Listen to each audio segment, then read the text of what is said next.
Selamat pagi jemaat yang dikasihi Tuhan, selamat datang, selamat beribadah di GKT Citra Raya.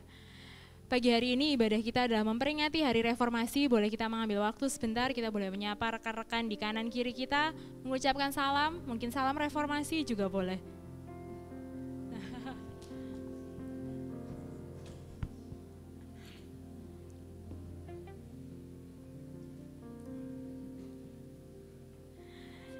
Di momen Hari Reformasi ini, mari kita kembali mengingat makna dari iman, makna dari anugerah, makna dari firman Tuhan, dan makna dari inkarnasi Allah dalam Yesus Kristus. Kami juga mengucapkan terima kasih karena Bapak Ibu boleh datang tepat waktu, karena kita menghargai kehadiran Tuhan di tempat ini. Mari saat ini kita mengambil waktu teduh sejenak, kita mau menenangkan hati dan pikiran kita mau pusatkan semuanya kepada Tuhan. Mari kita berdoa. Bapa yang di surga, kami datang kepadamu. Kami bersyukur Engkau memanggil kami untuk beribadah dan kami datang memenuhi panggilan itu. Kami mau mulai ibadah kami Tuhan. Tolong berikan kami hati yang tenang, hati yang tertuju hanya kepada Tuhan. Hati yang terus mau memuji Tuhan, terus rindu untuk mendengar suara Tuhan. Tolong sertai kami Bapa. Di dalam nama Tuhan Yesus kami berdoa. Amin. Mari bersama kita angkat satu pujian kehormatan bagi Tuhan kita, Yesus Kristus Tuhan.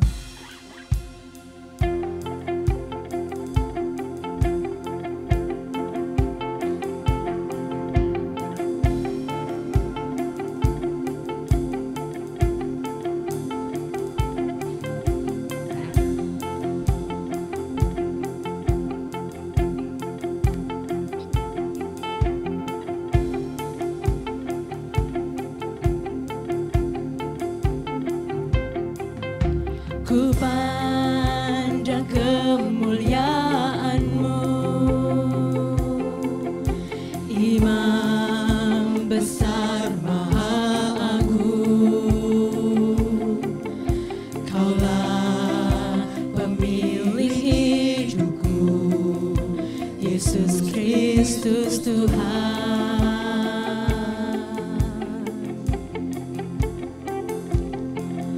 Sujud di depan tahta-Mu, takutkan seluruh hidupku. Dalam tangan-Mu penebus, Yesus Kristus Tuhan.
pada pagi hari ini terselenggara dengan pengakuan bahwa pertolongan kita adalah dalam nama Tuhan yang menjadikan langit dan bumi, yang memelihara kesetiaannya sampai selama-lamanya dan tidak meninggalkan perbuatan tangannya. Kasih karunia dan damai sejahtera dari Allah Tritunggal menyertai kita semua. Terpujilah Allah yang mengaruniakan kasih karunia dan damai sejahtera bagi kita semua.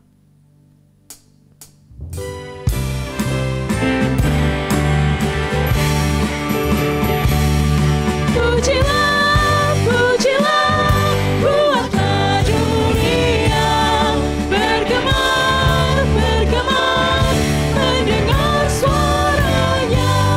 Dapatkanlah Allah demi putranya, beri puji padanya sebab hikmatnya. Terpujilah Allah, hikmatnya besar, begitu kasihnya untuk dunia jemaat, sehingga diberilah putranya kudus, mengangkat manusia serta menebus. Tiada terukur besar hikmatnya, penuhlah hatiku sebab anaknya, dan amatlah kelak hati kita senang melihat Sang Kristus di sorga cerlah. Pujilah, pujilah, buatlah dunia bergemar, bergemar, mendengar suaranya. Dapatkanlah Allah demi putranya, beri puji padanya sebab hikmatnya, beri puji padanya sebab hikmatnya. Terpujilah Allah, jemaat dipersilakan duduk kembali.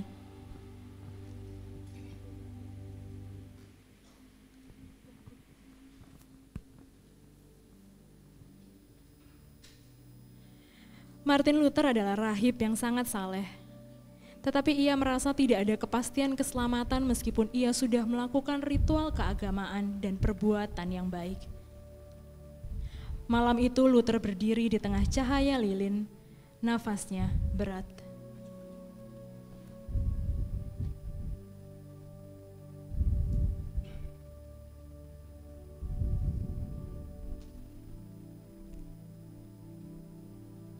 Berapa kali lagi aku harus berlutut, Tuhan? Berapa banyak air mata harus kutumpahkan, Tuhan, agar Engkau mengasihani aku. Aku telah berdoa, berpuasa, bahkan berdoa sambil berlutut, sampai lututku berlumur darah. Aku telah menahan lapar dan dahaga. Aku telah kedinginan hanya agar Engkau melihat kesungguhanku, Tuhan.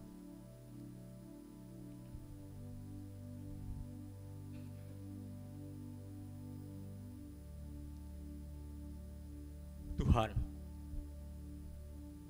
Engkau Allah yang Maha Kudus, sedangkan aku hanyalah butiran debu yang berdosa. Bagaimana mungkin manusia sepertiku dapat memenuhi keadilan-Mu yang sempurna? Aku telah menyerahkan segalanya. Waktuku, tubuhku, pikiranku, bahkan jiwa ragaku. Namun yang tersisa hanyalah ketakutan dan ketakutan. Aku benci dosa, Tuhan, tapi aku juga takut padamu. Apakah ini yang Kau kehendaki, Tuhan? Menciptakan manusia hanya untuk menghukumnya.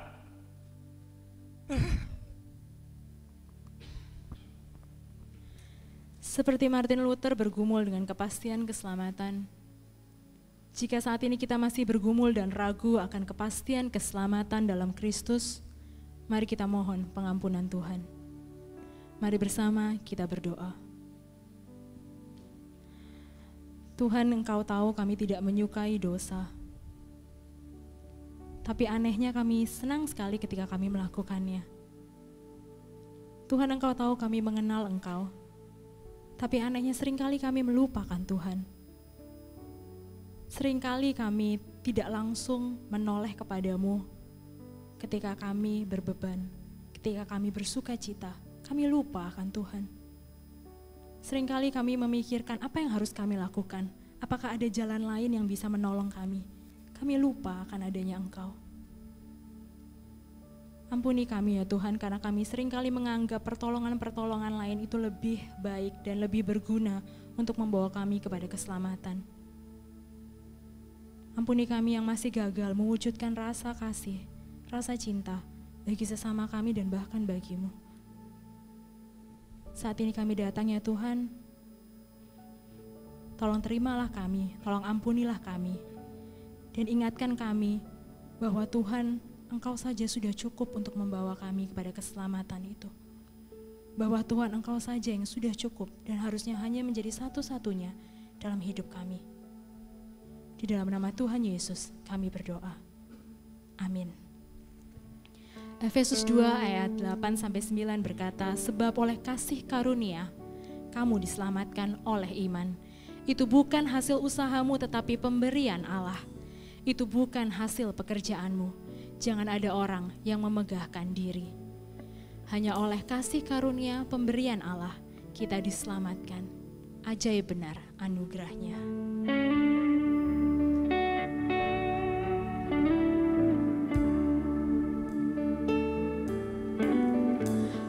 Ajaib benar anugerah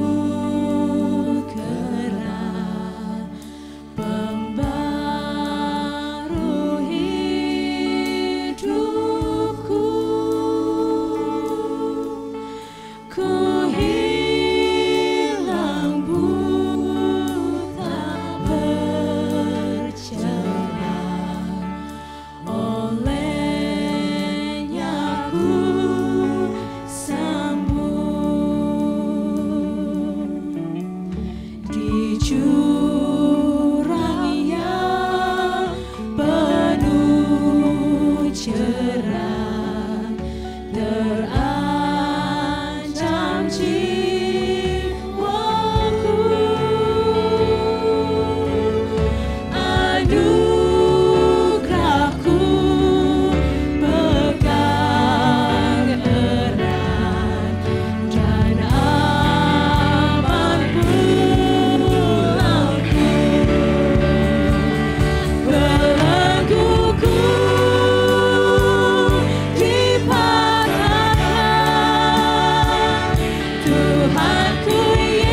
Hari itu sinar lembut mulai masuk dari jendela biara.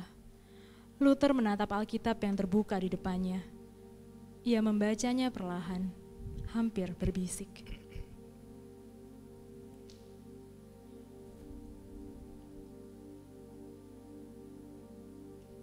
Sebab di dalamnya nyata kebenaran Allah yang bertolak dari iman dan memimpin kepada iman. Luther terdiam. Ia mengulang dengan nada bingung Roma 1 ayat 17, lalu matanya mulai berbinar. Kebenaran Allah bukan cambuk, bukan pedang yang menghunus dosa manusia, bukan murka, tetapi anugerah. Ya Tuhan, sekarang aku mengerti. Kebenaran-Mu bukan yang menuntut, melainkan yang memberi. Engkau tidak menunggu aku menjadi benar, tetapi Engkau yang membenarkan. Kristus telah menanggung murka Allah yang seharusnya menjadi bagianku.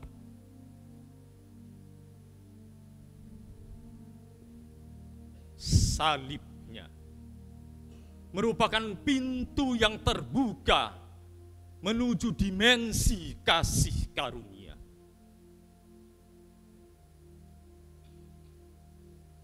Aku tidak harus berlari dan berlari lagi mengejar pengampunan itu, karena pengampunan itu telah datang menghampiriku.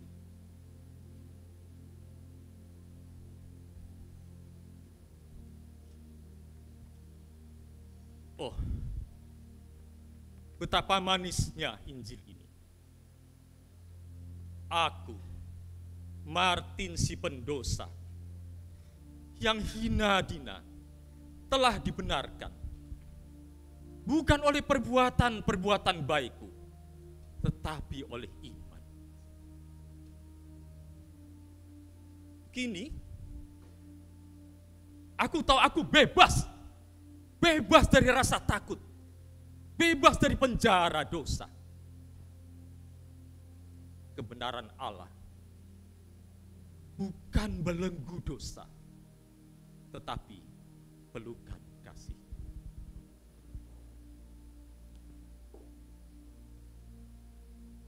Soli Deo Gloria, kemuliaan hanya bagi Allah. Namun Martin Luther pun pernah bergumul sebagai Protestan. Atas imannya, ia dihadapkan pada sidang di Worms yang dihadiri oleh para pangeran Jerman, uskup dan para pejabat tinggi kerajaan. Di hadapan Kaisar Charles V, Luther menarik imannya. Ia tetap teguh dan mendapat kekuatan dan pengharapan dari Allah sebagai perlindungan, kekuatan, dan benteng yang teguh. Ia mengucapkan kata-kata yang menjadi legenda.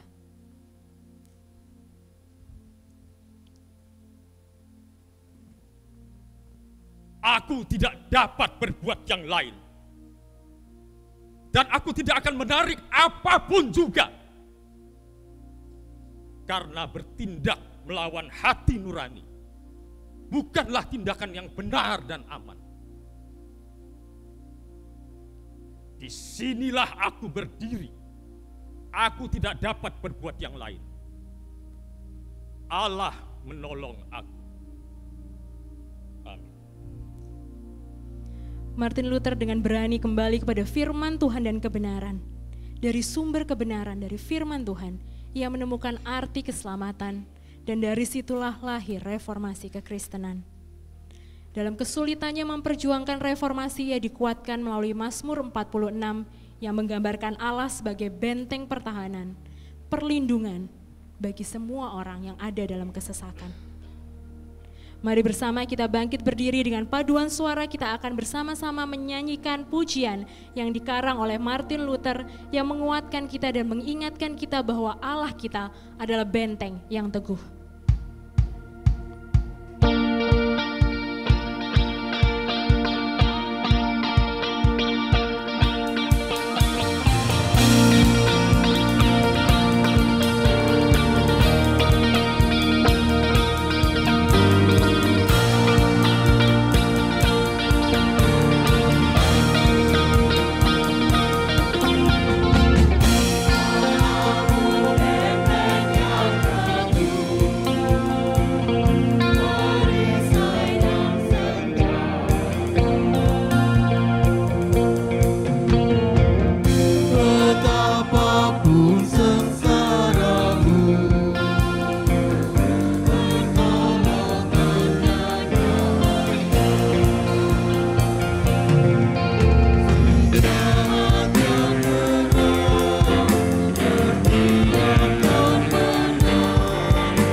jemaat pria. Tenaga yang fana, niscaya kita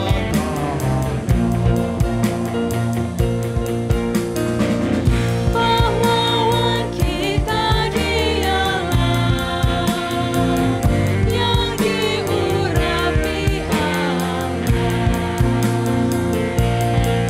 Siapa namanya? Sang Kristus mulia, Tuhanmu yang esa, Panglima semesta. Niscaya Ia jaga. Kau benteng teguh, Allahku benteng yang teguh. Kau benteng teguh, Allahku benteng yang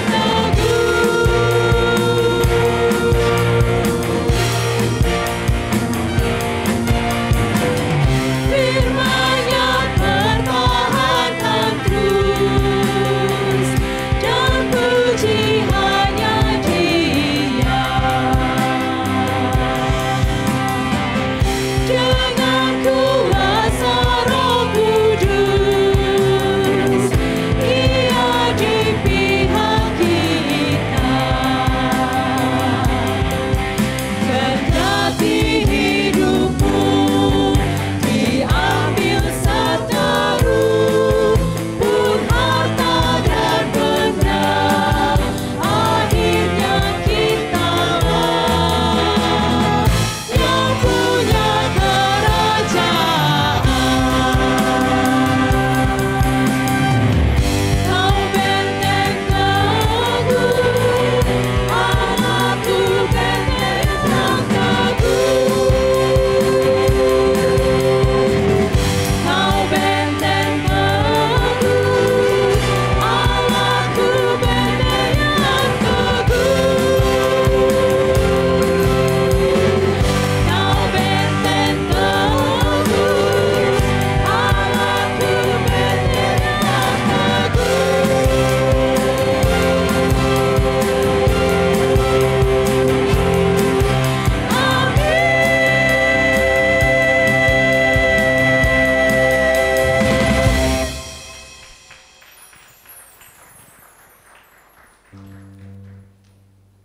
Tetap dengan sikap berdiri, kita mengimani bahwa lagu ini senada dengan firman Tuhan yang terambil dari 1 Petrus 3 ayat 18 yang merupakan berita anugerah bagi kita semua.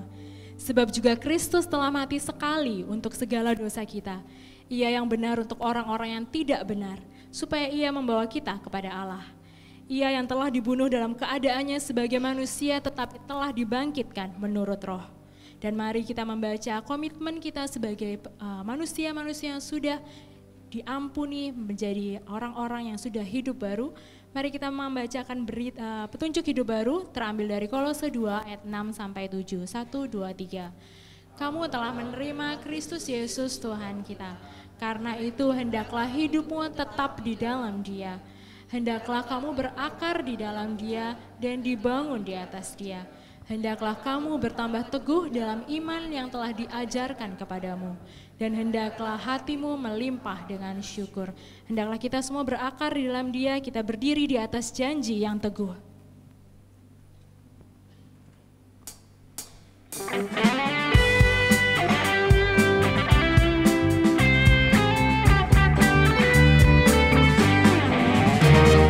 Ku berdiri atas janji Rajaku, musik bagi Kristusku seru. Sepanjang abad bergema nyanyianku, yakin akan janji penebus. Ku berdiri atas janji yang teguh, walau topan bimbang ragu berderu. Firman Allah sumber kemenanganku, yakin akan janji penebus.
Hendaklah kita semua berdiri atas janji Tuhan. Jemaat dipersilakan duduk kembali.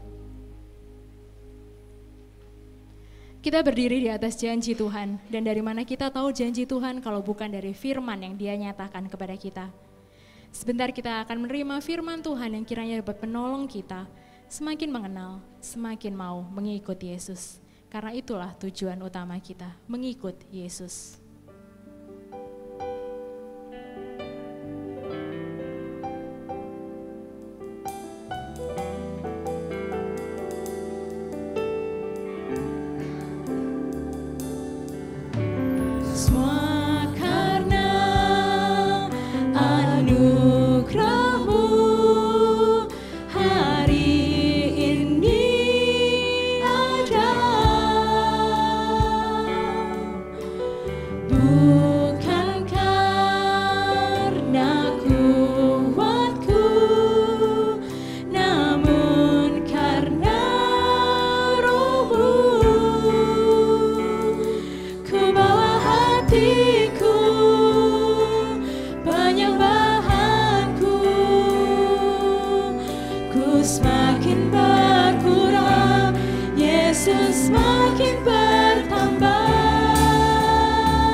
memujikan bagian refren dengan instrumen yang sederhana.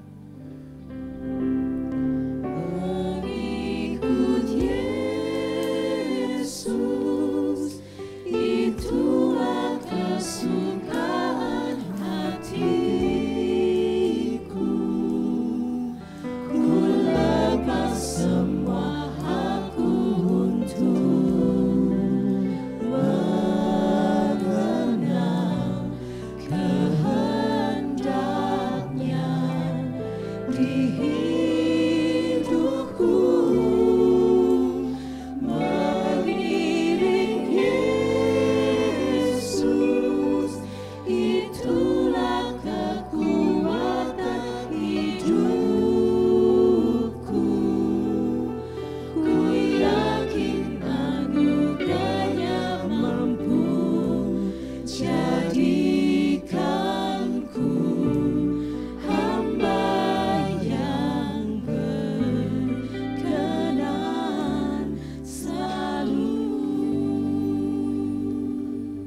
Tuhan, mengikut Yesus bukan suatu hal yang mudah.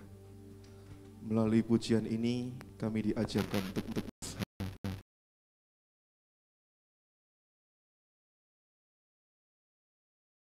rumah kami adalah kepala rumah tangga.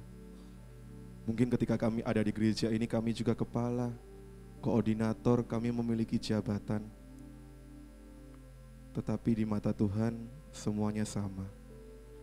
Tidak ada yang lebih tinggi, tidak ada yang lebih mulia, tidak ada yang lebih berdosa, semuanya adalah manusia yang berdosa. Oleh karena itu, dengan status keberdosaan kami datang kepada pribadi yang tidak berdosa.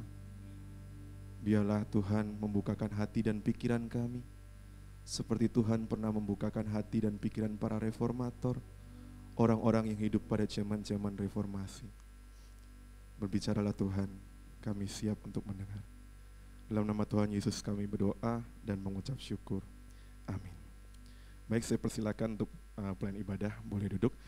Selamat pagi menjelang siang Bapak Ibu, Shalom.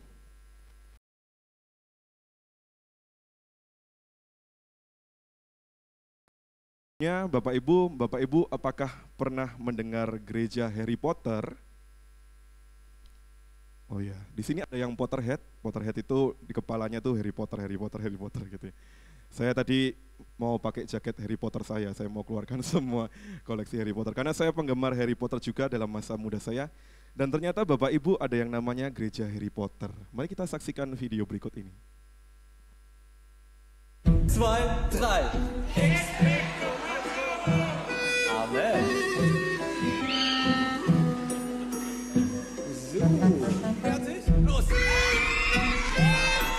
Der Glaube einerseits und dann die Verbindung zu Harry Potter, Hogwarts, das ist interessant. Ich meine, war jetzt das 5. Mal hier. Ich bin immer auf der Suche nach neuen Gottesdiensten, nach Formen, nach Anlässen, weil ich glaube, dass Menschen durchaus oder sehr viele Menschen sehr gerne in den Gottesdienst gehen, nur dass die Anlässe fehlen. Wir haben uns Harry Potter ausgesucht, weil es aus meiner Sicht relativ einfach ist, die Bezüge zwischen dem, was man aus der Harry Potter Welt kennt oder hier dann kennenlernt und dem, was ich biblisch gesehen mitgeben möchte, dass man das gut miteinander verknüpfen kann.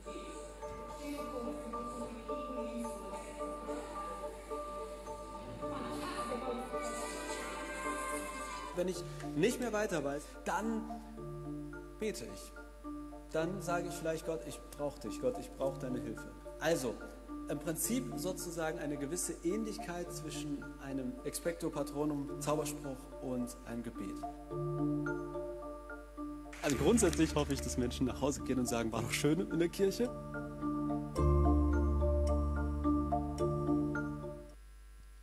Oke, Bapak Ibu ada yang tertarik untuk mengikuti ibadah Harry Potter? Saya ketika melihat video ini saya kok mulai mau ke Jerman ya. Jadi ini adalah salah satu gereja. Bapak Ibu, apakah Bapak Ibu menyangka bahwa ini Pastor Jonas Goebel itu dia adalah pastor di sebuah gereja Lutheran yang ada di Jerman. Tadi ada Martin Luther, berarti mungkin tetanggaan ya. Ternyata di Jerman ada gereja Harry Potter Bapak Ibu. Di situ kita bisa lihat tadi mungkin tidak terlihat jelas. Pastornya itu berusaha mengkaitkan mantra-mantra yang ada di Harry Potter itu untuk jadi ilustrasi khotbah. Itu saya bayangkan kalau dalam ibadah reformasi hari ini ada lilin-lilin di atas, ini tinggal nyalakan lampu yang di atas ini ya Bapak Ibu. Kemudian digelapkan, kemudian saya bawa tongkat, ada burung hantu saya di sebelah sini, Hedwig gitu ya. Dan semuanya mungkin menjadi sesuatu hal yang menarik. Mungkin bagi anak-anak muda zaman sekarang atau bagi Bapak Ibu yang hidup dalam masa-masa membaca novel Harry Potter, Bapak Ibu mungkin bisa jadi juga tertarik untuk hadir di dalam ibadah yang demikian. Dan seperti K1 juga saya sampaikan, mungkin tim ibadah atau Natal mau pakai tema Harry Potter juga boleh gitu ya, supaya lebih mencekam dan sebagainya.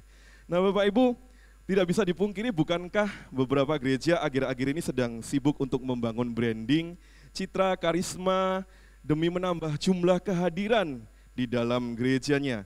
Bukannya membangun iman jemaat pada Yesus Kristus, tetapi berusaha sebisa mungkin dibuat menarik.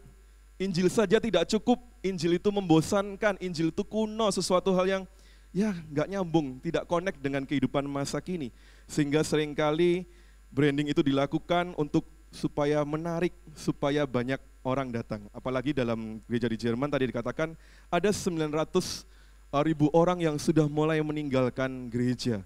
Sehingga ketika ibadah itu dibuat seperti ibadah Harry Potter, ibadah masa kini, banyak yang datang. Anak-anak muda banyak berdatangan dan gereja itu menjadi penuh dan banyak diminati oleh orang-orang yang ada di sana. Nah Bapak Ibu yang dikasih Tuhan, seringkali bukankah seperti yang saya katakan tadi, kita berlomba-lomba untuk membranding, mencitra, mengkarisma, membentuk sesuatu yang menarik. Pujian dan khotbah tidak lagi berpusat kepada Kristus, tetapi pujian dan khotbah dalam ibadah mungkin berpusat kepada perasaan, pengalaman. Yang diceritakan hanya kesaksian tanpa didasarkan pada satu firman Tuhan. Menarik ceritanya, menarik, menyentuh hati, membuat kita menangis, tetapi yang menjadi pertanyaan, apakah itu kristosentris? Apakah itu berpusat pada salib Kristus? Injil pada dunia masa kini bukankah sudah digeser dengan motivasi-motivasi sukses? Kadang penghiburan-penghiburan yang diberikan itu adalah emosional. Seringkali dalam masa kini tercipta sebuah mentalitas bahwa Yesus saja tidak cukup. Yesus itu harus ditambah plus.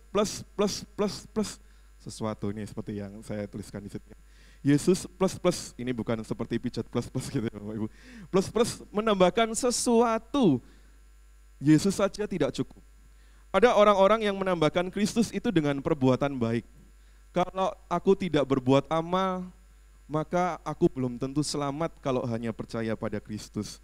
Ada orang-orang yang tertentu kalau tidak menambahkan ritual tertentu yang mistis, karena suka mistis, mungkin kita tidak selamat. Cuma Yesus aja menyebut nama Yesus dan doa kepada Yesus itu tidak cukup. Atau mungkin kalau tidak ada tokoh tertentu, ya kayak kurang enak gitu ya. Yesus kan mungkin di awang-awang nggak bisa kita lihat dan rasakan secara langsung. Kalau nggak ada sosok figur yang tertentu, kita nggak bisa merasakan kehadiran Tuhan. Nah seringkali tercipta mentalitas Yesus plus. Kalau tidak ada sesuatu yang ditambahkan, maka Yesus itu tidak berkuasa, Yesus itu tidak powerful.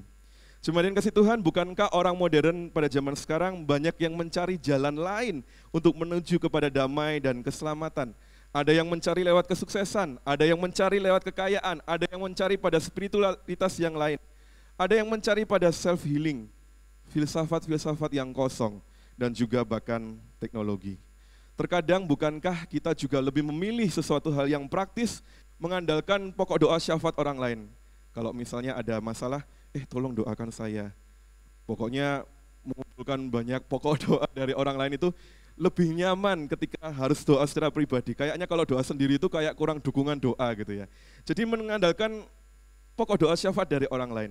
Atau mungkin harus datang kepada seorang hamba Tuhan tertentu atau seorang tokoh rohani tertentu, baru rasanya itu adem. Padahal di rumah bisa doa sendiri. Ketenangan bukankah sumbernya dari Kristus? Jadi daripada bersandar pada Yesus, mendingan bersandar kepada sesuatu hal yang plus-plus itu, yang kelihatan, mungkin hasilnya lebih kelihatan, tetapi firman Tuhan mengatakan itu sifatnya sementara. Banyak orang yang mencari jalan singkat untuk menuju kedamaian, konsultasi dengan motivator, ikut seminar-seminar dan sebagainya. Itu tidak salah untuk menambah skill dan sebagainya. Tetapi apakah itu menjadi hal yang utama? Banyak orang sekarang itu trennya meditasi digital.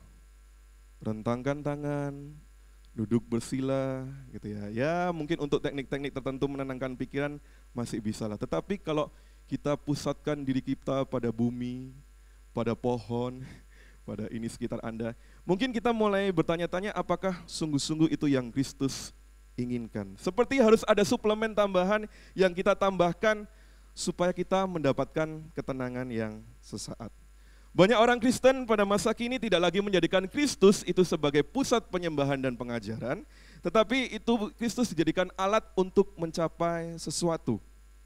Pokoknya kalau aku pengen sesuatu, Kristus harus bekerja. Kalau Tuhan tidak menjawab, berarti dia bukan Tuhan. Tuhan, kita berusaha menciptakan Tuhan itu versinya kita sendiri. Gereja masa kini tidak bisa dipungkiri seringkali terjebak dengan namanya antroposentrisme, Bapak Ibu yang dikasih Tuhan.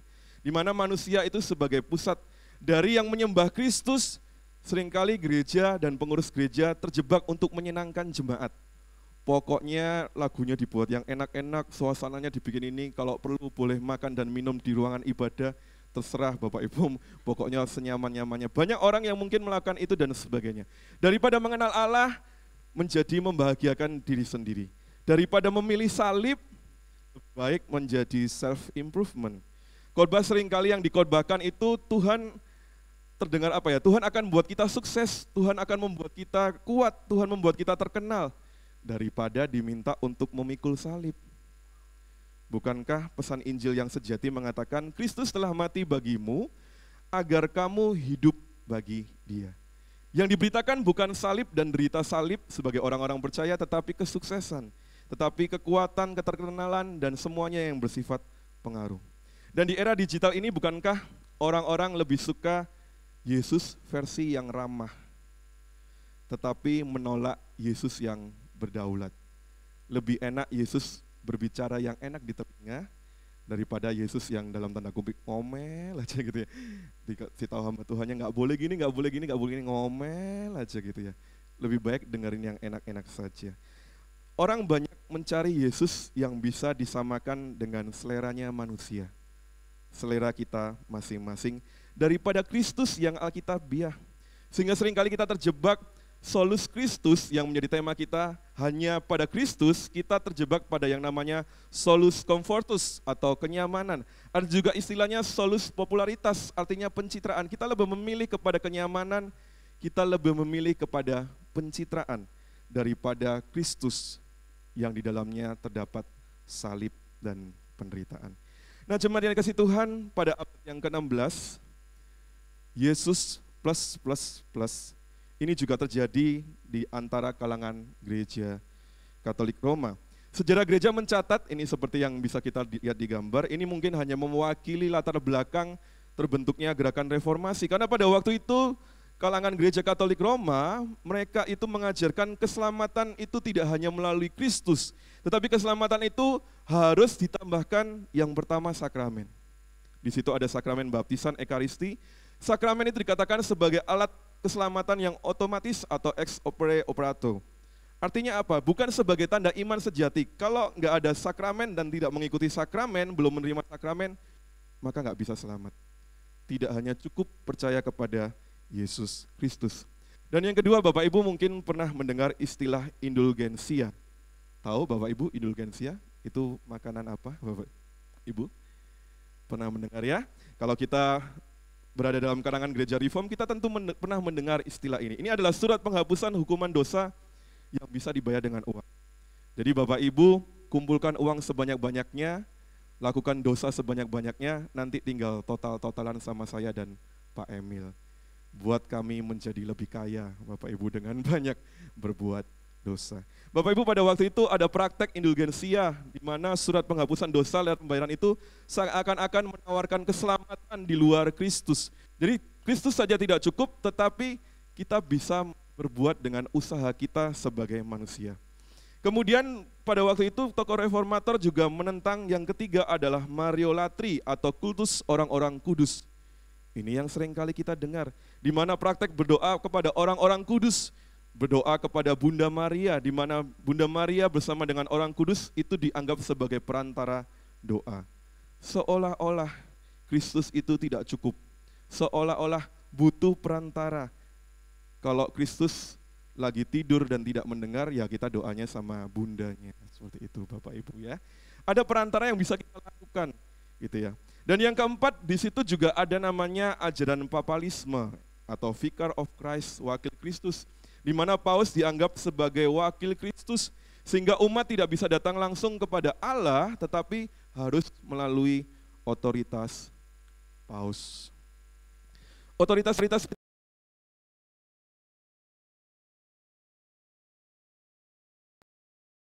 Kristus, tanpa melalui Paus, maka kita tidak bisa berjumpa dengan Allah. Kurang lebih 4 ini yang bisa membantu kita mengingat pada masa reformasi pada waktu itu, sehingga kemudian ada namanya gerakan reformasi, atau kita kenal melalui tokoh-tokoh reformator, ada Martin Luther, ada siapa lagi Bapak Ibu, bisa ditayangkan next. Oke, saya tebak-tebakan gambar dulu. Nomor 1, fotonya siapa? Calvin. Wah, Pak Anton nanti minta hadiahnya sama majelis. Oh, maksudnya minta ke Pak Anton sendiri. Kemudian yang kedua, Martin Luther. Ini gampang ya dijawab, karena topinya paling gampang gitu ya. Bukan yang drama tadi ya, itu cuma peragaan. Yang ketiga Bapak Ibu siapa? Zwingli. Zwingli. Zwingli, benar? Itu sudah ada contekannya itu di situ. Swing ada set-setnya dia. Yang keempat, Pak bisa jawab Pak? Wah, ini rajin katekisasi. Pak. Ada Bapak Ibu yang bisa jawab? Ini yang jarang dikenal. Hah? Siapa? Pak Emil? Bener Pak, ini foto mudanya Pak Emil. Enggak kok, enggak mirip. Beda, jenggotnya beda. Ini Melanchthon Bapak Ibu. Melanchthon salah satu tokoh reformator. Nah Bapak Ibu, Christus solus est salvator. Hanya Kristus juru selamat tanpa tambahan apapun. Para tokoh reformator pada waktu itu mereka menggaung-gaungkan lima sola yang sudah sering kali kita dengar. Saya tidak membahas semuanya. Tetapi hari ini kita berfokus pada solus Christus. Hanya Kristus yang menjadi satu-satunya jalan kepada keselamatan. Nah Bapak Ibu yang dikasihi Tuhan, sejarah gereja mencatat konsep solus Christus ini salah satunya dipopulerkan oleh Martin Luther. Tadi sudah didramakan, kita tahu.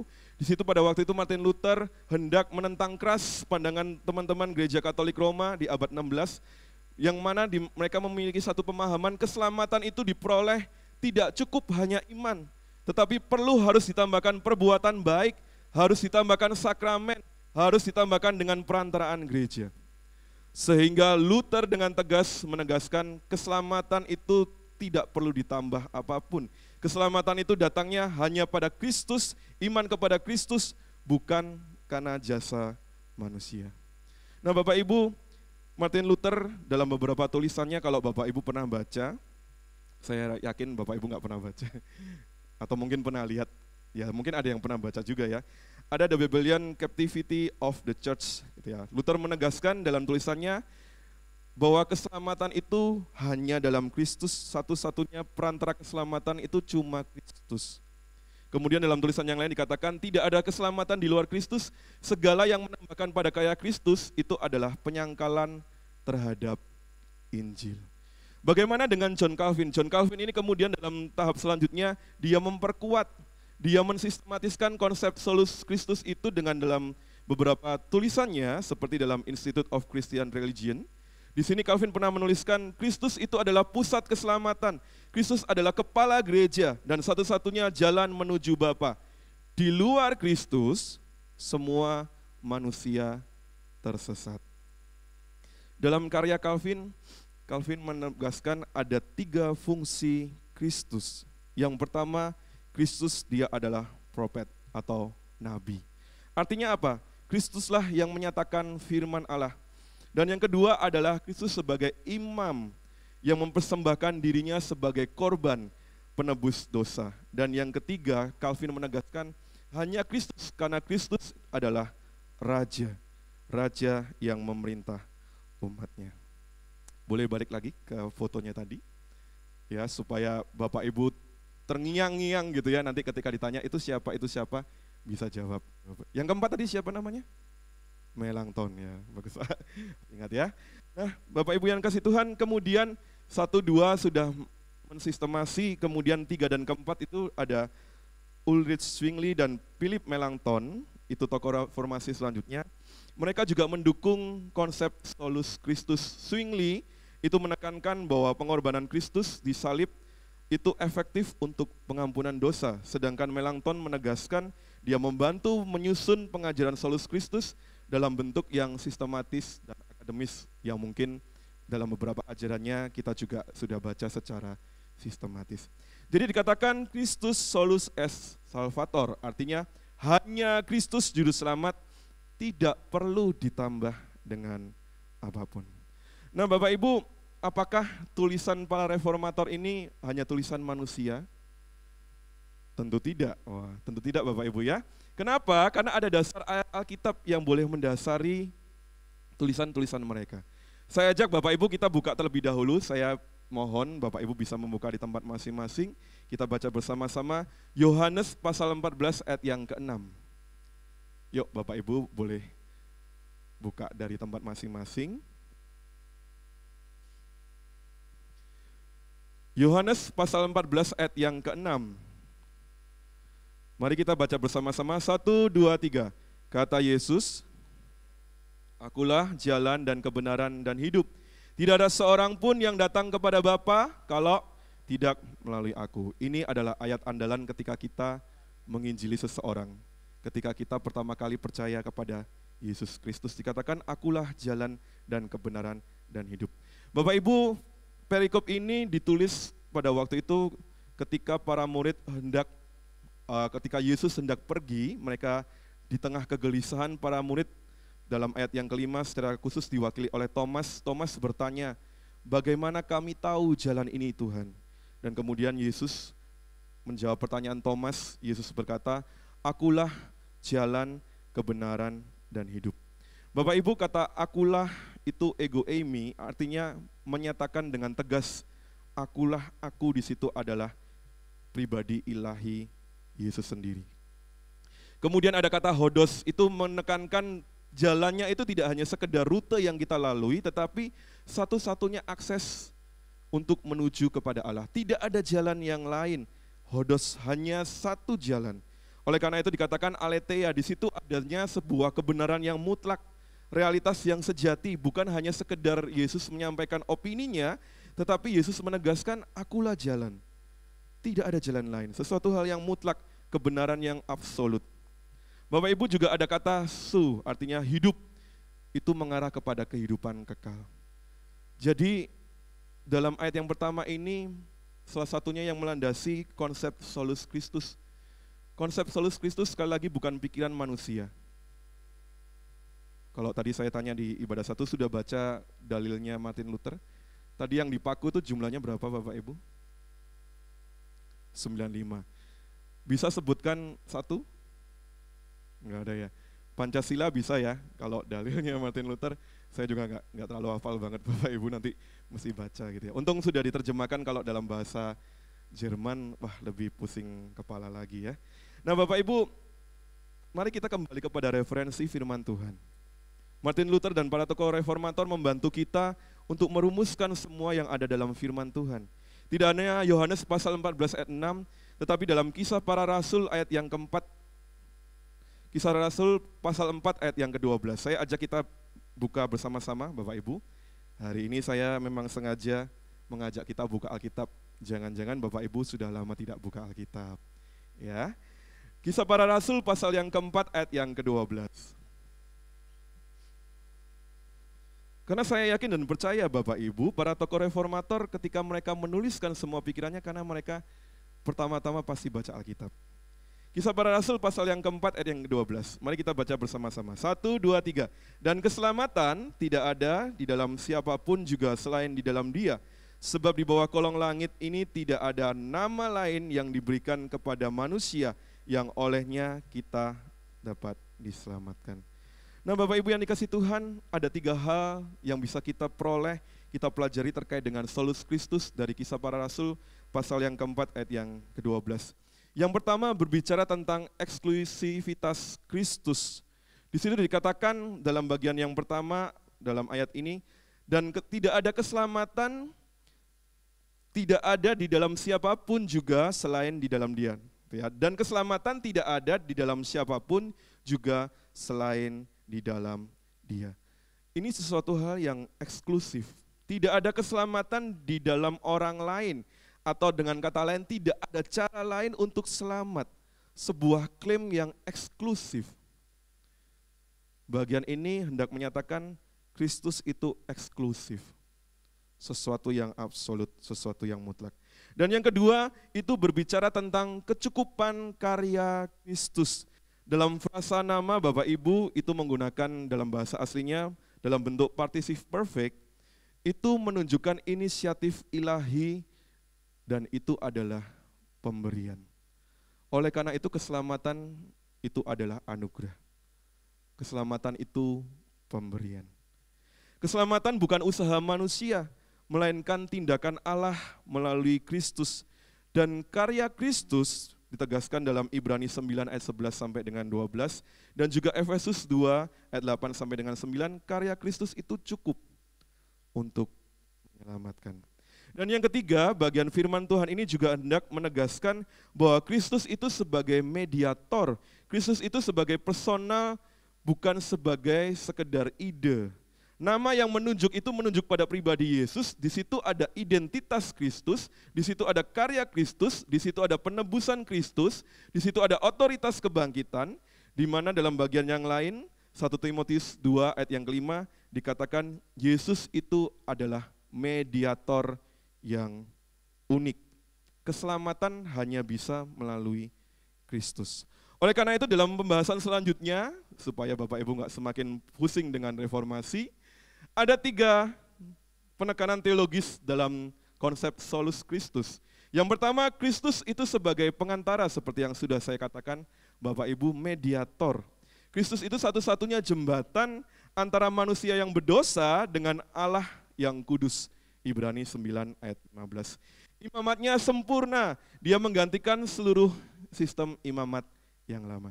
Dan yang kedua, Kristus itu sebagai korban sempurna, sacrifice. Kematiannya itu menuntaskan penebusan dosa kita orang-orang yang berdosa. Jadi Bapak Ibu tidak perlu tambahan-tambahan suplemen rohani, bukan suplemen rohani, suplemen yang lain. Suplemen rohani itu kan bacaan rohani ya, itu tetap boleh Bapak Ibu. Tapi kita tidak perlu suplemen-suplemen keselamatan lainnya. Amal itu tujuannya untuk apa tuh Bapak Ibu? Kenapa beramal? Supaya nanti ketika meninggal kita ada tabungan dalam dunia kematian. Firman Tuhan mengajarkan kepada kita, amal perbuatan baik itu ungkapan syukur. Tanpa ungkapan syukur, itu adalah buah-buah dari iman percaya kita. Kalau orang yang sudah sungguh-sungguh diselamatkan, pasti ada ungkapan syukur di dalamnya.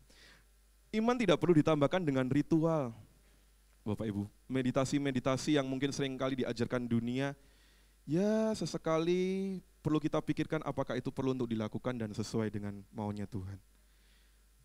Jangan terlalu mengidolakan manusia. Jangan kalau misalnya minta didoakan atau dikunjungi, wis pokoknya kalau nggak Losa Anton saya nggak mau. Lah kalau saya lagi sakit perut misalnya, saya lagi sakit, siapa yang menggantikan saya? Ya mungkin Pak Emil, ada Pak Satria dan sebagainya. Terkadang kita terlalu mengidolakan satu sosok sehingga kita melupakan Kristus yang menjadi sumber pusat. Hanya Kristus. Tuhan itu bisa pakai siapapun. Bahkan dalam KO 1 saya menegaskan, Tuhan bisa pakai anak-anak untuk membuat kita melihat kemuliaan Tuhan. Dan yang ketiga, dalam secara teologis ditekankan, Kristus itu kepala gereja, dia head of the church.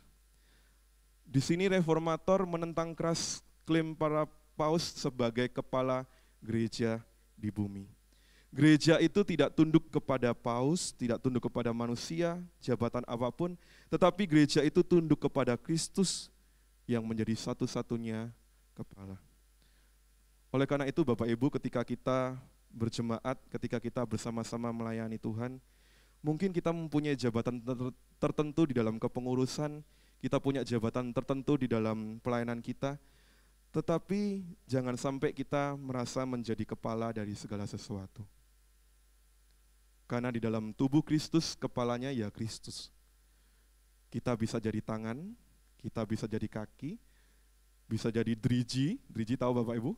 Jari, bisa jadi kuku mungkin, bagian tubuh, nggak ada. Sesuatu yang mungkin tidak berguna, tidak penting bagi hikmat manusia, tetapi itu berguna. Nggak ada kuku Bapak Ibu, sakit semua ini.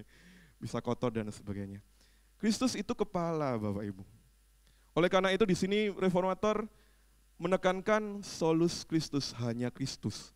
Ingin dikembalikan. Kita sudah mungkin punya berhala-berhala di dalam kehidupan, bahkan tadi dalam KO 1 saya menekankan berhala itu bisa jadi masa lalu kita yang belum kita lepaskan. Masih punya kebencian, masih punya musuh, jangan-jangan hidup kita berjalan beriringan dengan masa lalu kita yang tidak kita lepaskan. Jemaat yang dikasih Tuhan, ibadah reformasi hari ini ingin mengingatkan kita, Solus Christus itu tidak hanya sekedar slogan reformasi. Saya tidak terlalu menjamin apakah setelah memasuki bulan yang baru, Bapak Ibu masih hafal 5 sola. Mungkin masih hafal ya, 5. Tetapi sekali lagi, yang direformasi itu bukan hanya sekedar ajarannya, tetapi yang direformasi itu hatinya. Saya tidak tahu apakah selama bulan Oktober ini Bapak Ibu sudah dilahirbarukan kembali nggak di dalam Kristus. Hati yang tadinya beku, hati yang tadinya mungkin penuh dengan amarah, penuh dengan kebencian, penuh dengan ambisi, rencana-rencana, sudah kita runtuhkan di hadapan Tuhan untuk Tuhan bentuk. Solus Christus tidak hanya slogan reformasi, tetapi Solus Christus adalah kebenaran yang kekal berdasarkan Alkitab yang hendak menekankan hanya Kristus satu-satunya jalan keselamatan.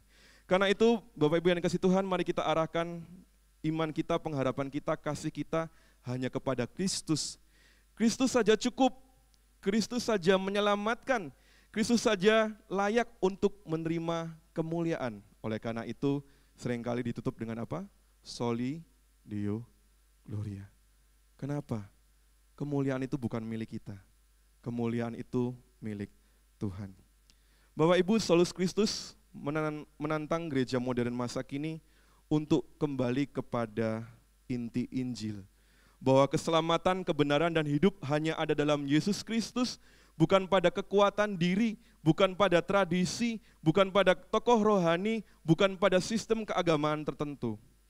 Gereja yang sejati adalah gereja yang menjadikan Kristus itu isi pemberitaan, menjadikan Kristus itu pusat ibadah, menjadikan Kristus itu sumber kehidupan.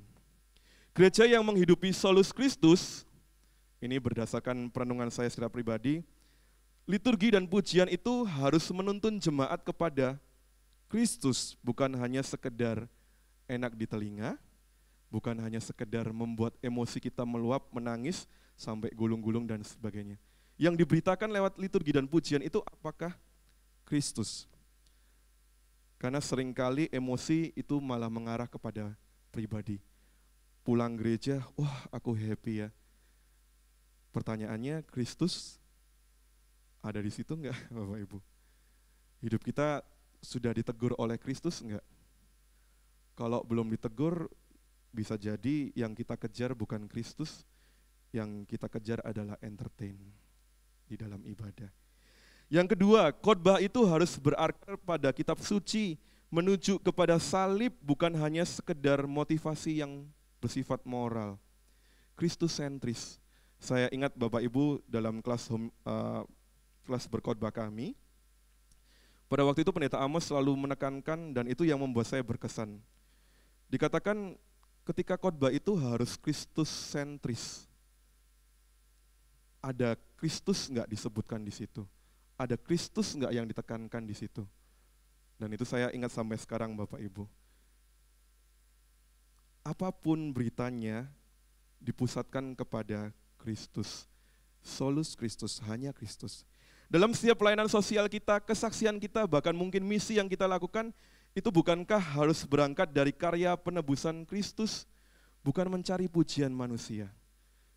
Bermisi, melayani sosial bukan seperti Sinterklas Bapak Ibu, tetapi di situ kita memperkenalkan ada Kristus yang menjadi sumber pengharapan. Walaupun mungkin kita tidak melakukan kristenisasi secara langsung, tetapi harus ada muatan-muatan misi, ada Kristus yang diperkenalkan. Memperkenalkan Kristus tidak langsung bilang mengasihi sesuatu, kamu bertobat enggak? Kalau enggak kamu ke neraka. Yo dibalang sama barang Bapak Ibu ya, kalau ngasih sesuatu tetapi kita menuntut orang lain untuk langsung percaya pada Kristus. Tetapi mulailah pada kesaksian pribadi kita. Kita adalah kesaksian yang hidup. Mulailah dengan ungkapan syukur juga bisa. Jadi segala sesuatunya itu berpusat pada Kristus, diwarnai berangkat dari karya penebusan Kristus. Itu bagi gereja. Lalu bagaimana secara pribadi? Bagaimana supaya pribadi kita bisa menghidupi Solus Christus? Yang pertama Bapak Ibu, percaya penuh kepada Kristus. Jangan taruh harapanmu, imanmu kepada seorang tokoh, jangan taruh iman harapanmu kepada satu ritual tertentu, jangan taruh harapanmu kepada HP-mu, jangan taruh harapanmu kepada AI, Jangan taruh harapanmu kepada benda-benda religius. Bapak Ibu punya kalung salib sama gelang salib berapa banyak? Saya pernah ketemu satu orang itu semuanya salib. Mulai dari gelang ini, mungkin kacamatanya ada bentuk salibnya juga gitu ya. Mungkin di kacanya ini ada emboss salibnya juga. Semua yang dipakai salib, tetapi hidupnya apakah mencerminkan salib Kristus? Salib Kristus identik dengan dosa, salib Kristus identik dengan penderitaan, walaupun di baliknya ada keselamatan yang kekal. Tapi Bapak Ibu sekali lagi percaya penuh pada Kristus. Kristus itu cukup, jangan taruh iman harapan kita hanya sesuatu hal yang sifatnya sementara. Jadikan Kristus itu standar tinggi kebenaran dan moralitas hidup kita. Bukan dunia, bukan budaya, bahkan bukan perasaan pribadi kita.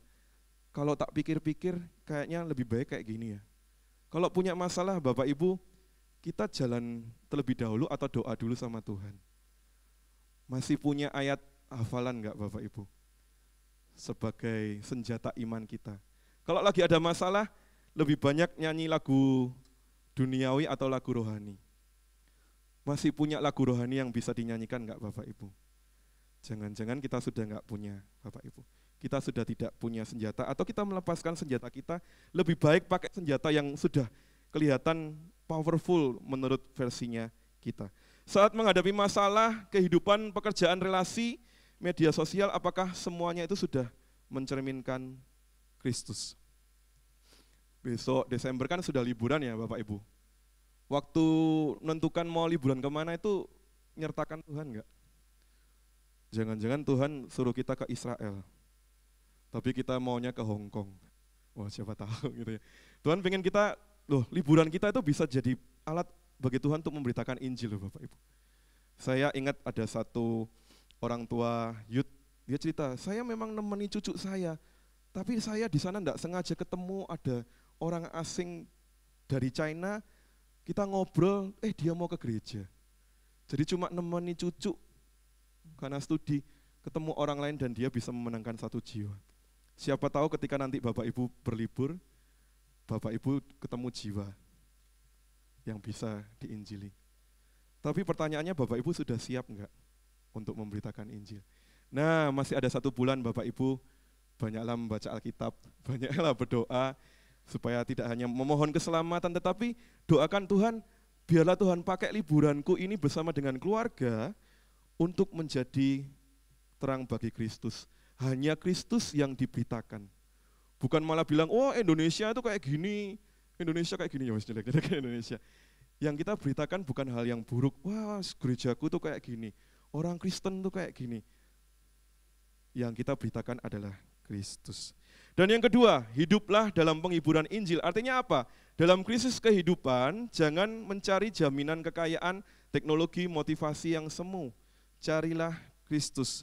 Saat stres, saat takut, kita berdoa di dalam hati, Tuhan Yesus, aku tidak mampu, tetapi melalui Tuhan segala sesuatunya cukup. Bapak Ibu, penghiburan Injil itu sangat penting. Injil adalah kekuatan Allah. Injil adalah kekuatan Allah. Oleh karena itu, di dalamnya ada Roh Kudus yang juga menyertai dan memberikan penghiburan.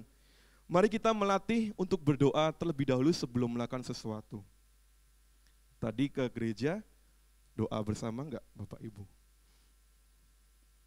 Ya mungkin doa ya. Tapi kalau belum, ayo mari setelah selesai ini mungkin nanti pulang keluar dari parkiran, jangan lupakan Tuhan. Orang yang hidup dalam solus Kristus itu dikit-dikit Tuhan, tapi tidak over ya. Pokoknya dikit-dikit, oh ya saya belum doa sama Tuhan, oh ya saya belum menyertakan Tuhan di dalam kehidupan saya. Dan yang ketiga, pegang eksklusivitas Injil. Ceritakan pengalaman pribadi seperti yang saya katakan bermisi itu kepada orang-orang yang ada di sekitar. Bapak Ibu sudah menggunakan media sosial dengan bijaksana. Kita lebih banyak meneruskan berita-berita hoaks dan bohong kebencian, atau justru kita meneruskan sesuatu hal yang bisa meneguhkan iman. Tidak harus isinya firman Tuhan, mungkin dengan kesaksian-kesaksian yang kita kirimkan juga itu membawa pengharapan bagi Kristus. Dunia kita adalah dunia pluralisme. Kita harus berani untuk bersaksi Hanya Kristus yang menyelamatkan. Ini bukan masalah tentang intoleransi, tetapi menyatakan sesuatu hal yang absolut, kebenaran firman. Karena itu yang Tuhan Yesus katakan dan klaim sendiri, bahwa hanya Kristus kita beroleh keselamatan. Oleh karena itu, jemaat yang dikasihi Tuhan, mari kita tegaskan dalam kehidupan sehari-hari, Kristus cukup untuk keselamatan kita, Kristus cukup untuk kehidupan kita, Kristus cukup untuk menuju kepada kekekalan. Bisa dibantu slide terakhir? Nah, Bapak Ibu, solus Kristus, hanya Kristus, satu-satunya juru selamat, pengantara dan pengharapan kita. Oleh karena itu, jangan sembah yang lain, jangan andalkan yang lain, dan jangan beritakan yang lain selain siapa? Kristus. Oke, saya coba ajak baca ya, Bapak Ibu itu mungkin nggak terlalu kelihatan, itu jangan sembah yang lain, jangan andalkan yang lain, jangan beritakan yang lain selain Kristus. Itu hasil perenungan saya, Bapak Ibu. Tapi saya yakin para reformator sudah merumuskan terlebih dahulu. Tapi bagi saya pribadi, ketika kita berbicara tentang solus Kristus dan hanya Kristus, Bapak Ibu masih menyembah yang lain enggak?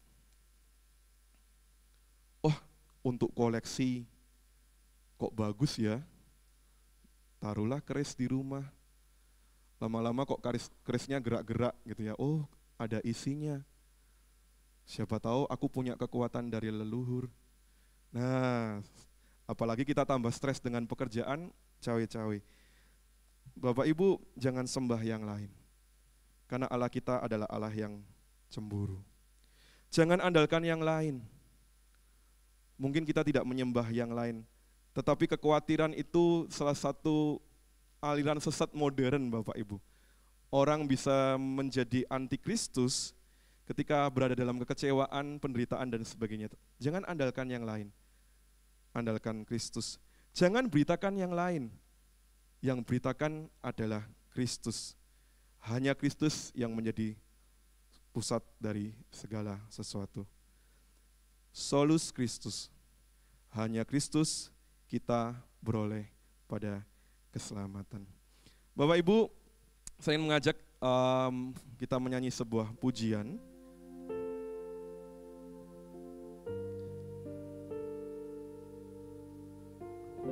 Pujian ini Bapak Ibu dikatakan dalam sesak, ku mencari wajahmu. Bersujud menyembahmu, tidak lagi berharap dengan kekuatan, tetapi kita belajar penuh. Bapak Ibu mungkin hidup kita saat ini penuh dengan permasalahan, saya tidak tahu apa yang engkau alami di balik senyumanmu. Tetapi Bapak Ibu saya tahu mungkin hati kita penuh dengan pergolakan di dalam kehidupan. Mari kita sambil pujikan pujian ini, kita kembali datang kepada Yesus. Karena para reformator mengatakan hanya Kristus yang menjadi sumber penghiburan, menjadi sumber kekuatan, dan adalah keselamatan yang absolut. Kita pujikan pujian ini.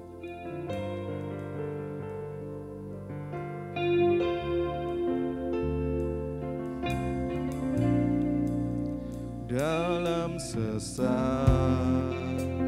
ku mencari wajahmu, bersujud menyembahmu,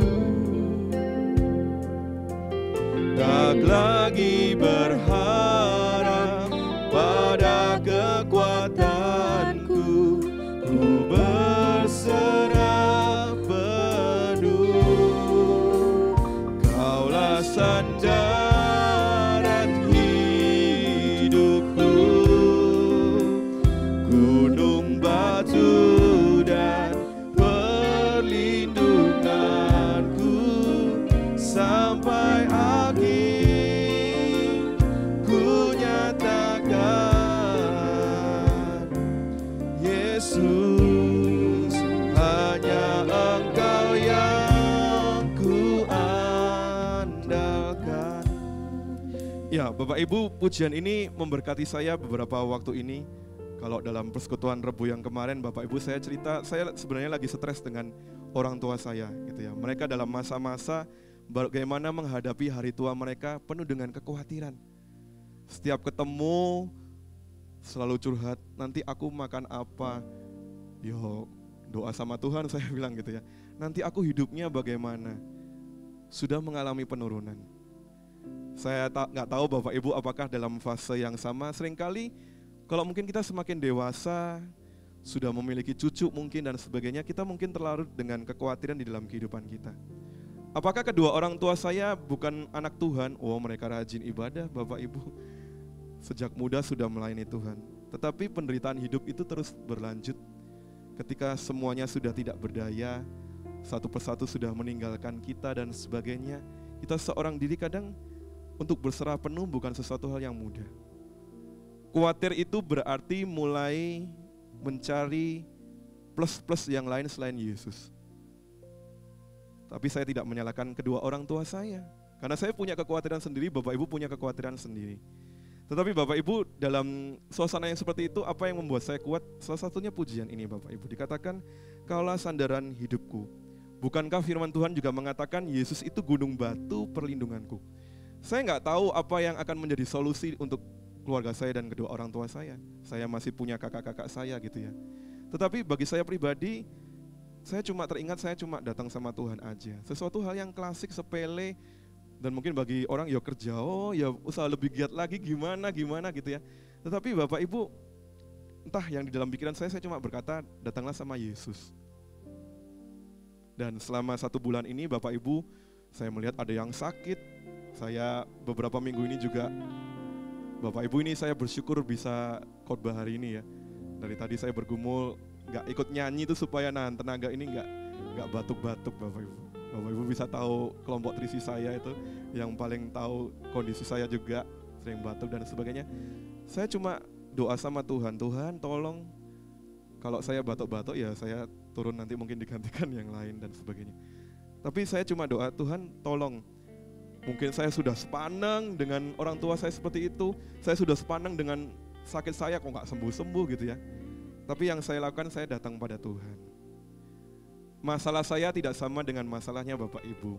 Tetapi firman Tuhan hari ini mengatakan di dalam sesak, carilah Tuhan terlebih dahulu.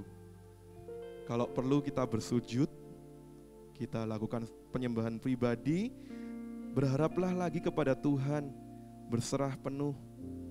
Karena Yesus yang hanya bisa kita andalkan. Kita pujikan pujian ini, Bapak Ibu boleh bangkit berdiri. Bapak Ibu boleh memujikan pujian ini sambil membawa pokok-pokok doa kita kepada Tuhan. Dalam sesak ku mencari wajah-Mu, bersujud menyembah-Mu, tak lagi berharap pada manusia, tak lagi berharap pada kekuatan-Mu, ku berserah. Kita pujikan baitnya sekali lagi, dalam sesak. Dalam sesak ku mencari wajah-Mu, bersujud padamu Tuhan, bersujud menyembah-Mu, tak lagi berharap pada kekuatanku, ku berserah penuh. Kaulah sandaranku Tuhan, Kaulah sandaran hidupku, gunung batu dan perlindunganku, sampai akhir ku nyatakan, Yesus hanya Engkau yang, Kaulah sandaran hidupku, gunung batu dan perlindunganku, sampai akhir ku nyatakan, Yesus hanya Engkau yang ku andalkan. Kita ulang bagian refrennya dengan setengah suara. Katakan, Tuhan Kaulah sandar kehidupanku, Kaulah sandaran hidupku,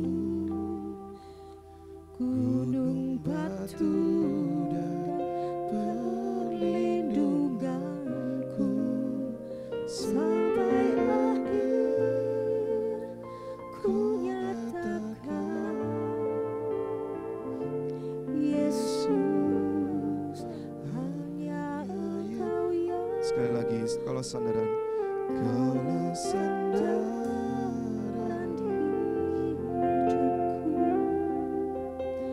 gunung batu dan perlindunganku sampai akhir terima kasih Tuhan. ku nyatakan Yesus hanya Engkau ku andalkan. Tuhan, pada abad yang ke-16, tokoh reformator sudah memperjuangkan sebuah kebenaran firman Tuhan bahwa hanya Kristus yang menjadi sumber dan jalan kepada keselamatan. Di mana pada waktu itu banyak orang yang tersesat dengan pikiran-pikiran mereka yang kosong, dengan hikmat-hikmat yang kosong, menambahkan hal-hal lainnya Tuhan supaya boleh memperoleh keselamatan yang lebih lagi, supaya hidup lebih powerful sesuai dengan versi manusia. Tetapi semuanya itu runtuh, semuanya itu bersifat sementara. Oleh karena itu kebenaran yang sama yang berdasarkan firman Tuhan juga dinyatakan pada pagi hari ini. Melalui konsep Solus Christus kami diingatkan hanya Kristus. Sesuatu hal, sebuah Injil yang mungkin seringkali terdengar klise, sesuatu yang mungkin membosankan untuk terus diajarkan, tetapi Injil itu adalah kekuatan Allah, bukan hanya sekedar teori, tetapi firman yang hidup, yang ditanamkan di dalam hati setiap orang-orang percaya, setiap dari kami. Ajarlah kami untuk memelihara Injil yang sudah tertanam di dalam hati kami. Ajarlah kami boleh menghidupi iman percaya kepada Kristus yang sudah kami peroleh ketika kami meyakini Yesus sebagai Tuhan.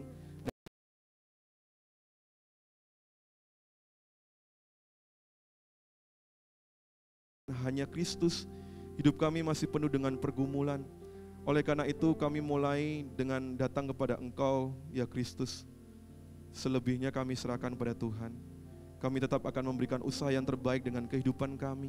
Mungkin ada yang bergumul dengan relasi, ada yang bergumul dengan pekerjaan, ada yang bergumul dengan studi, ada yang bergumul dengan banyak hal pelayanan. Tuhan, kami mau menyertakan Kristus atas segala sesuatunya. Terima kasih untuk anugerah keselamatan. Terima kasih untuk komunitas. Terima kasih untuk kesempatan kehidupan dan pelayanan kami.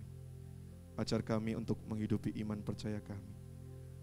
Hanya Kristus, hanya Engkau ya Yesus, satu-satunya Tuhan dan juga Juru Selamat di dalam kehidupan kami orang-orang percaya. Dalam nama Tuhan Yesus kami berdoa dan mengucap syukur. Amin. Saya persilakan jemaat untuk duduk. Saya kembalikan kepada pelayan ibadah.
Hanya Yesuslah Juru Selamat kita dan dengan anugerah iman kita diselamatkan.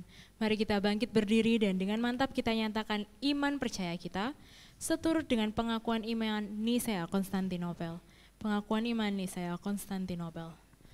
Aku percaya kepada satu Allah, Bapa yang Maha Kuasa, pencipta langit dan bumi, segala yang kelihatan dan yang tidak kelihatan, dan kepada satu Tuhan Yesus Kristus, Anak Allah yang tunggal, yang lahir dari Sang Bapa sebelum ada segala zaman, Allah dari Allah, terang dari terang, Allah yang sejati dari Allah yang sejati, diperanakan bukan dibuat, sehakikat dengan Sang Bapa, yang dengan perantaraannya segala sesuatu dibuat, yang telah turun dari surga untuk kita manusia dan untuk keselamatan kita, dan menjadi daging oleh Roh Kudus, dari anak darah Maria dan menjadi manusia yang disalibkan bagi kita di bawah pemerintahan Pontius Pilatus, menderita dan dikuburkan, yang bangkit pada hari ketiga sesuai dengan isi kitab-kitab, dan naik ke surga, yang duduk di sebelah kanan Sang Bapa, yang akan datang kembali dengan kemuliaan untuk menghakimi orang yang hidup dan yang mati, yang kerajaannya takkan berakhir. Aku percaya kepada Roh Kudus, Tuhan yang menghidupkan, yang keluar dari Sang Bapa dan Sang Anak, yang bersama-sama dengan Sang Bapa dan Sang Anak disembah dan dimuliakan, yang telah berfirman dengan perantaraan para nabi. Aku percaya satu gereja yang kudus dan am dan rasuli. Aku mengaku satu baptisan untuk pengampunan dosa. Aku menantikan kebangkitan orang mati dan kehidupan di zaman yang akan datang. Amin. Jemaat dipersilakan duduk kembali. Betapa bersyukurnya kita dan beruntungnya kita karena kita mengenal Yesus sebagai Juru Selamat kita.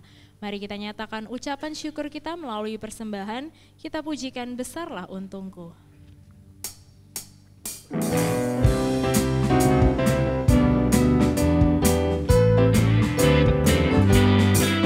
Besarlah untungku jika Yesus milikku, bersuka jiwaku karena damai yang penuh.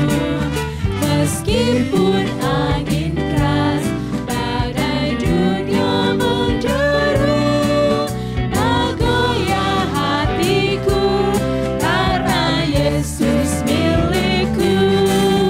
Benar-benar besarlah untungku, benar-benar besarlah untungku, benar-benar besarlah untungku, ketika Yesus sungguh tak tetap milikku. Sambil persembahan dijalankan, kita akan menyimak bersama Warta Gereja. Yang pertama kami mengundang Bapak Ibu Jemaat untuk boleh mengikuti persekutuan doa di hari Rabu ini. Dan minggu depan adalah minggu pertama di bulan November. Mari kita juga datang dengan ucapan syukur membawa persembahan persepuluhan kita. Hari ini setelah ibadah akan diadakan rapat majelis. Mari kita bersama dukung setiap rapat dan setiap pembicaraan majelis.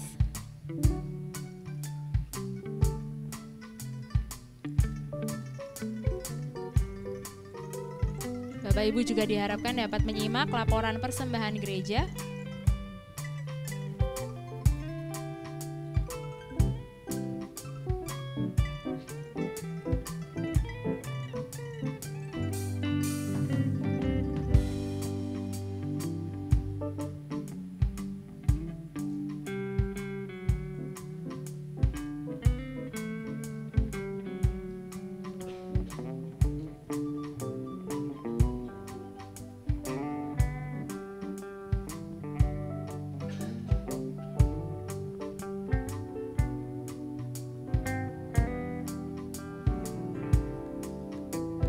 Saya mengundang kita semua boleh mengambil sikap berdiri, kita mau pujikan lagu ini di baitnya yang kedua.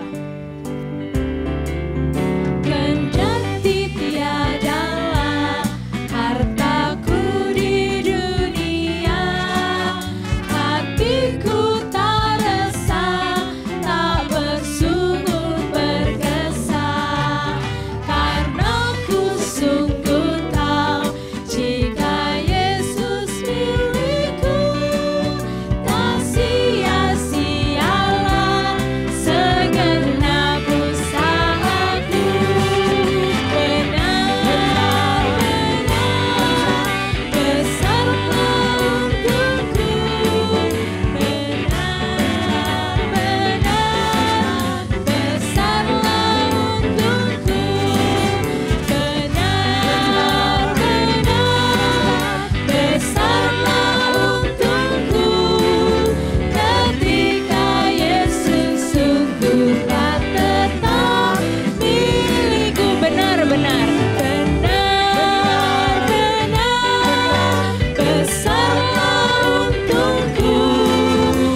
persembahan kita dalam doa, mari kita berdoa. Bapa yang di surga, benar ya Tuhan, kami mengucap syukur dan kami berterima kasih karena Engkau mau menyatakan diri-Mu bagi setiap kami. Kami bersyukur dan berterima kasih untuk setiap berkat yang Kau berikan bagi kami dan bahkan keselamatan yang Kau anugerahkan bagi kami. Ucapan syukur kami ya Tuhan saat ini kami bawa ke hadapan Tuhan. Kami mohon Tuhan sendiri yang memakai setiap persembahan ini untuk menjadi alat pelayanan Tuhan di muka bumi ini. Dalam nama Tuhan Yesus kami berdoa. Amin. Jemaat dipersilahkan duduk kembali.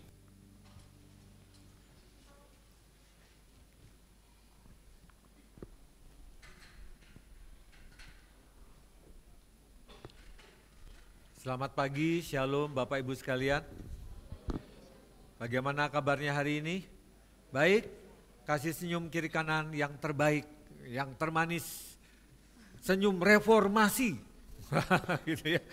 Senyum reformasi, dulu malu-malu sekarang jangan malu-malu lagi. Baik, atas nama gereja saya menyambut Bapak Ibu sekalian dalam ibadah yang kedua ini. Kiranya Tuhan menolong dan memberkati. Dan apa yang kita lakukan dalam ibadah ini sungguh untuk kemuliaan nama Tuhan.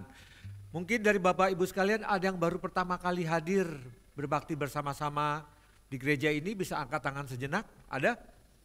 Sebelah kanan saya ada? Sebelah kiri saya?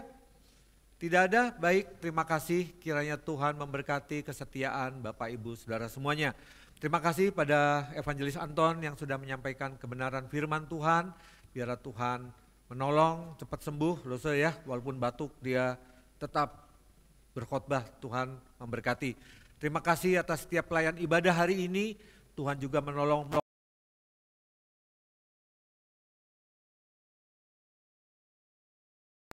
untuk beribadah dan melayani di sini. Dan tidak saya sangka Bapak Ibu sekalian, kita mendapat seorang pemain drama yang baru. Kita bertepuk tangan ya. Terima kasih Pak Martin Luther. Ya, hari ini panggil Pak Martin Luther, jangan Pak Matius ya. Pak Martin gitu ya. Dan biarlah hari ini apa yang kita lakukan semuanya untuk kemuliaan nama Tuhan dan kita sungguh-sungguh mau beribadah dan ibadah itulah suatu anugerah karena kita semua ditebus, diselamatkan untuk beribadah kepada Tuhan. Baik, ada satu hal saja yang perlu saya tekankan. Hari Rabu ayo datang karena yang kita akan mendengarkan kesaksian dan firman Tuhan dari Pendeta Krisnadi. Beliau seorang pendeta yang sudah banyak melayani baik dalam negeri maupun di luar negeri, pernah lama tinggal di luar negeri dan banyak orang menyangka kalau sudah di luar negeri enak begitu ya. Nah, mari kita mendengarkan kesaksiannya dan juga firman Tuhan dari beliau bahwa dimanapun kita berada ada pergumulan-pergumulan hidup. Tapi bergumul bersama Kristus itu sungguh indah karena kemenangan-kemenangan yang akan didapatkan. Beliau sekarang melayani di GKT 3 Malang. Ayo kita datang berdoa dan kita juga akan mendengarkan firman dan kesaksian. Mari kita berdoa. Bapa yang di surga, terima kasih. Biarlah hari ini, hari di mana kami mengingat reformasi, tapi kami sendiri direformasi oleh kekudusan Tuhan, oleh kebenaran firman Tuhan, sehingga kami hidup di dalam kebenaran, hidup baru, menata kembali hidup kami baik dalam rumah tangga, baik dalam pelayanan, dalam pekerjaan, dalam studi, sehingga kami berkenan kepadamu. Terima kasih Tuhan, berkati jemaat Tuhan di tempat ini, bila ada yang sakit Tuhan jamah, Tuhan pulihkan, bila ada yang lemah, secara rohani Tuhan hibur, Tuhan kuatkan, sehingga kembali berapi-api untuk semangat melayani, semangat beribadah, semangat berdoa, semangat untuk memuji Tuhan. Bila ada yang dalam pergumulan rumah tangga, Tuhan juga berikan hikmat dan damai sejahtera, karena kepala rumah tangga adalah Yesus sendiri, di mana Tuhan Yesus ingin setiap rumah tangga yang berbahagia. Terima kasih Tuhan, bila ada yang studi baik dalam negeri, luar negeri, dalam kota, luar kota, Tuhan juga berkati supaya mereka studi dengan keyakinan bahwa Tuhan Yesus beserta mereka. Dalam pelayanan juga Tuhan juga menolong supaya kami melayani dengan kesungguhan hati. Karena melayani adalah suatu anugerah. Dan biarlah Tuhan pakai kami, setiap orang yang ada di tempat ini, Tuhan pakai untuk melayani sesuai dengan apa yang Tuhan sudah percayakan. Sebentar juga ada rapat majelis, Tuhan juga menolong supaya para penatua dan segenap hamba Tuhan membicarakan isi hati Tuhan, membicarakan rencana-rencana Tuhan, membicarakan untuk kemuliaan nama Tuhan. Kami terus berdoa untuk bangsa dan negara kami. Tuhan menolong di tengah masa-masa pancaroba, musim pancaroba. Tuhan tolong supaya musim kemarau ke musim hujan ini sesuatu berjalan dengan kasih dan anugerah Tuhan. Bila ada bencana di sana sini, longsor, banjir, Tuhan tolong pemerintah kami supaya mereka sungguh mau bertindak cepat, bertindak bijaksana untuk meringankan penderitaan bangsa Indonesia ini. Tuhan berkati Presiden Prabowo dan segenap jajarannya. Berkati juga pemerintahan kota di Surabaya ini juga Tuhan menolong. Terima kasih Tuhan, terima kasih. Kami serahkan seluruh doa kami ke dalam nama Yesus Tuhan dan Juru Selamat kami yang hidup. Kami berdoa, amin. Jemaat sekalian silakan berdiri, kita puji dan muliakan Allah Tertunggal dan segala kemuliaan hanya bagi Allah. Soli Deo Gloria, kemuliaan bagi Tuhan.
Dan biarlah Yesus Kristus satu-satunya andalan, satu-satu juru selamatmu, satu-satu peganganmu dalam setiap langkah hidupmu, dalam setiap nafas hidupmu, dan terimalah berkat-Nya.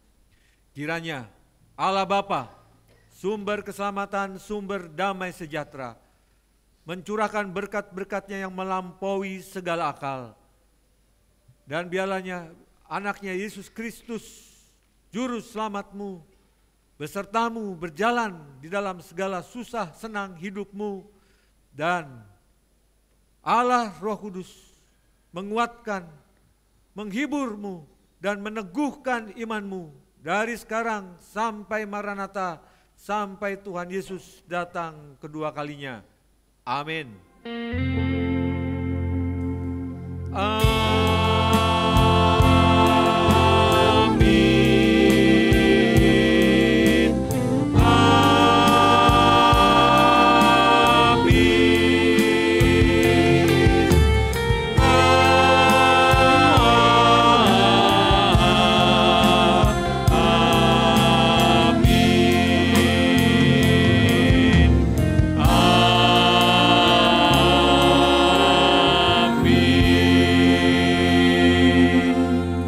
Amin. Silakan duduk.